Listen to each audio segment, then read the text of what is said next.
What is up, YouTube? It's Filthy Casual. Excuse me. Back at it again with another best worst video. This one's going to be about the Minnesota Timberwolves. So, the Timberwolves are kind of an interesting team to me. They obviously made a big offseason trade with the addition of Rudy Gobert. Uh, sorry. They made a big offseason move by adding Rudy Gobert, and they've also added some general depth to the team. They got Kyle Anderson, who's a solid forward. They got Bryn Forbes, who's all right. Austin Rivers, obviously, former New York Knick. So you know we love ourselves some Austin Rivers on this channel. But beyond that, there hasn't been a ton that is been excellent about their offseason, but I already named like 4 things that were pretty good. So, I think the main thing to worry about as far as this team goes is obviously the Rudy Gobert Karl Anthony Towns pairing. Karl Anthony Towns is a big guy, and as a forward, he will now be asked to defend perimeter players. Now you're saying, well, he's a power forward, so how much perimeter players does he actually have to guard? Well, let's look at the other teams in the Western Conference that they will undoubtedly have to play if they want to make it far, and that looks like the Clippers, the Mavericks, the Warriors, the Grizzlies, the Suns. Like, that's 5 teams I just named. 5 teams. The Clippers, already famous. They did their whole small ball thing. They were the ones who beat out the Utah Jazz that completely played them off the court 2 years ago. Go back to the Mavericks, or 3 years ago, whatever it was. Go back to last year. The Dallas Mavericks did the same thing to Rudy Gobert and the Jazz. So if we're looking at it, this seems to be a trend with Rudy Gobert and the Jazz and their types of teams. So, and all of them went small ball. And the Warriors loved playing. Yes, they did have their lineups where they were playing Kevon Looney and Draymond Green with the 2 bigs, but that wasn't the only thing they did. They were also running lineups where it was Steph, Clay, Draymond, Poole, and Wiggins. Like, that's a ton of shooting on that squad. And yes, there will obviously be a size advantage there, but I think if you're putting Draymond on Karl Anthony Towns, I don't know how much. Like, Rudy Gobert was getting guarded by Dennis Schroeder in Eurobasket and, like, was getting flamed by the French for not being able to take advantage of that and score. Like, that seems just a bit of, like, a sign to me. That being said, Rudy Gobert on the advanced statistics side, way up there. Way up there. He, like, statistically wise, is like one of the best players in the league. He adds like 20 something wins to your organization, I think is the advanced stat. It's something crazy like that. He's like top 5 in that stat. And it's like top 5 Rudy Gobert for top 5 in anything except for blocks and rebounds. Like, you'd be like, why does he belong on that list? Well, I mean, hey, he does what he does. So let's think about it from the larger perspective, right?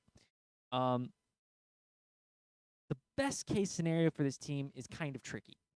I do fully believe in their offensive upside, right? They've got Anthony Edwards, who's a player I believe in immensely. They've got Karl Anthony Towns, who's a very unique player who's going to be playing power forward for them. They're going to have Rudy Gobert, a lockdown defensive center. They're going to have D'Angelo Russell, who made leaps and bounds as a leader on the defensive end last year, as well as being a solid passer, solid 3-point shooter. Not amazing at either of those, but he's good in the pick and roll. He's good passing out of the pick and roll, and he can be a little bit of an off-ball player. Granted, he didn't have a great season last year, so no. But if we're looking at the Minnesota Timberwolves roster, they do have a lot of rotational pieces. They're actually surprisingly deep. They've got Jaden McDaniels, they've got they've got Taurean Prince, they've got Naz Reid, they've got lots of players that can give you minutes, right? I'm not saying that they're the ideal best players, but they can give you solid minutes and can be contributors. I mean, Austin Rivers, as big of a joke as I think he is in the NBA community, he's consistently been giving positive minutes on every team he's been on. He was a plus player on the Knicks. He was a plus player on the Nuggets. And while he's not the best player out there, he does a lot of things for you.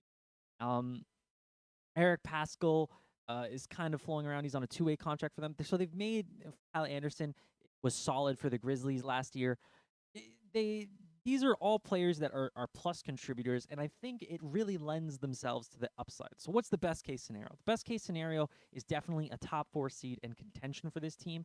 I don't think that's crazy to say that's their best case scenario. They have a ton of talent, arguably the most talent in the league. They've got, at least 3 potential all NBA players and 4 people who can compete for an all-star team. I don't think D'Angelo Russell's going to be competing for an all-star team on this squad, but he's been there. He's done that.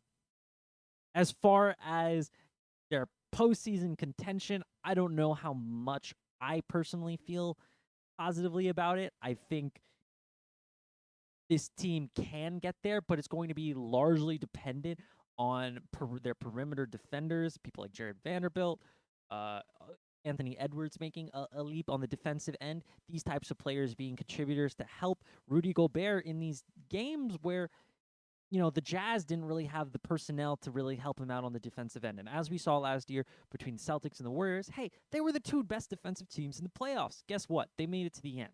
So that kind of lockdown D is really what's going to carry this team through any rough offensive patch, of which they'll probably not have a ton of because they have a ton of offensive talent. That being said, I don't necessarily know if they'll do it this year or if they might need a year to mesh. Uh, but I do believe that they can be a top 4 seed in the West. Hey, they can even be a top 2 seed in the West. I wouldn't be totally surprised if they ended up being like a 2 seed and like the Grizzlies were like the 1 seed, or like vice versa, right? I wouldn't be shocked if the Suns fell off and then these guys can't overperform. That's totally within the realm of possibility for the Wolves, which is incredibly exciting if you're a Minnesota Timberwolves fan, because they've made the playoffs like twice in like 20 years. Or 3 times. 3 times, right? I think it is, because it's once with KG, or twice with KG, and then once with Jimmy Butler, and then last year. So that's 4 times. So obviously not a ton. As far as their worst case scenario, I don't see this team. The main issue that I have as far as their worst case scenario is that I don't necessarily believe that they have what it takes. Whoa, whoa, whoa. I looked up Western Conference standings and I got the WNBA. Wild. I don't necessarily see them leapfrogging a healthy Denver Nuggets squad, even though I think they're probably more talented than them. I think Jokic is just a regular season beast. That guy has proven that with decent players, he can take them to a top 2 seed. Every year they've been healthy, they've been a top 2 seed. So I find it hard to justify putting them over them, even though in my heart of hearts I kind of feel like they can do it.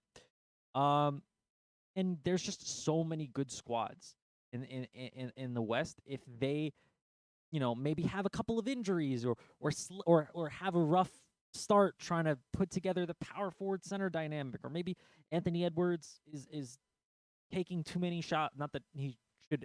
Any amount of shots from Anthony Edwards is too many, but maybe he's taking too many shots, and some of the other players get out of rhythm, and that messes with their wins. I don't know. I can't predict the future. I can only tell you what I think. I think their worst case scenario is going to be a play-in, like a 7 seed or an 8 seed. I think that's their absolute bottom. I don't, and the only reason that is because the Clippers and the Pelicans also got better. The Nuggets got better. The Mavericks did take a step back, but they still have Luka.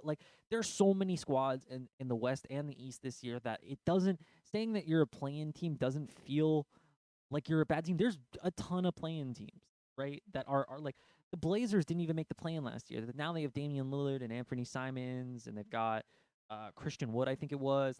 They've got the Sacramento Kings have another year under their belt. They've got their new duo. These teams, Oklahoma City Thunder isn't necessarily, now that they don't have Chet though, right? So, but this is my point. All these teams are solid teams, right? And none and some of them aren't even going to make the play-in. That's crazy. The league is so deep right now. But that's going to be it for this Timberwolves video. I didn't use as much advanced stats, but as I did in the previous video, but I did try to elaborate a little bit further on why I felt this way about this team. Just as a comment on the previous video, thank you so much for commenting on my video, Mr. Drew. Uh, he was defending Trae Young and the Atlanta Hawks, saying that they're going to be a third seed and that Trae Young could play off ball because he did it in college. I think Trae Young, as far as his college play, I personally didn't really watch him in college, but from what I heard, it was a heliocentric offense, as much, not necessarily as much as in the NBA, but he does have the ball in his hand a lot. It's more so about those possessions where he doesn't have the ball that he can become an effective off-ball player and really bring that same similar value as he does with the ball in his hand as he does without it in his hand, which is a difficult skill. Only Steph Curry and a couple of other people, like Giannis. Like Giannis is somebody who, even if he doesn't have the ball in his hand, you have to be wary of him off ball, because if he gets the ball and he's got a head of steam, he's gonna dunk it on you and you're gonna be sad. So it's really about elevating it, these other aspects of his game into that top tier, and that's what's going to make Trae Young a top tier player. Shoring up these like small weaknesses in his game. And yes, I'm aware that Trae Young shoots better on catch and shoot than he does off the dribble. That's a great sign. That's a wonderful sign. And if he works on this type of off-ball stuff, he's going to be top 10 easy. He's already kind of on the edge. I believe I had him like 17th or something, or like 15th on my list. I can pull that up right now. I had him 15th. I had him 15th, best in the league. I had Devin Booker, Jason Tatum, and Paul George directly above him. I don't think it's crazy to say Trae Young is better than Devin Booker, Jason Tatum, or Paul George. I think, well, maybe Paul George a little bit, just because he's like such a good defensive player as well. But Trae Young is already one of the best offensive players in the league, and he's really the only thing that he needs to get into that top 10 status is just one more effective weapon, and to minimize the things that he loses value on. But anyways, thank you so much for commenting on my videos. Obviously, that's a big deal for me and for the algorithm. So if you have anything to say, even if you just want to call me as an idiot and say that I don't know what I'm talking about, bro, it's in the name. I'm a filthy casual. I don't know what I'm talking about. I only know what I know. And, it's all for fun and games here. I just want to enjoy talking about basketball, because honestly, I don't really have anybody in my life that likes basketball like I do. So YouTube is an outlet for me to scream into the ether what I feel about these teams, and that's why I like it. So please engage with me, engage with the Lonely Boy, and drop a comment. Maybe you'll end up in a video. Probably probably will, unless there's like 23 comments, and I'll be like, oh shit, I'll make a whole video on it. But anyway, thank you. Leave a comment, leave a like, subscribe. We are going straight to the top, 1 million subs soon, and peace.